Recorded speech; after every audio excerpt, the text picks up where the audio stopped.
माझं म्हणणं आहे की आम्हाला छेडू नका, आमचे हात साफ आहेत, आमचं मन साफ आहे.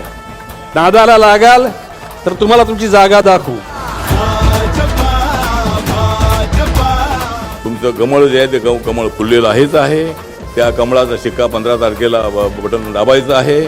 आणि हे 111 जे उमेदवार आहेत त्याच्यातले सगळे निवडून आले तर आनंदच आहेत. पण जास्तीत जास्त लोक जे आहेत 100 पार म्हणजे 100 तरी आपले निवडून येतील या दिशेने आपल्याला वाटचाल करायची आहे. नवी मुंबईचे शिल्पकार गणेश नाईक साहेब आहेत.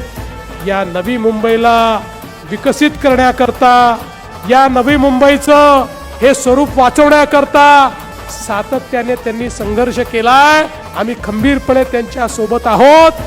पुन्हा एकदा नवी मुंबईकरांनी या ठिकाणी आम्हाला मतदान करावं. आम्हाला मतदान का करावं? जिसे निभा न सकूं ऐसा वादा मैं नहीं करता. जिसको निभा न सकूं ऐसा वादा नहीं करता. मैं बातें अपने औकात से ज्यादा नहीं करता. भले ही तमन्ना रखता हूँ आसमान छू लेने की, लेकिन औरों को गिराने का इरादा नहीं रखता.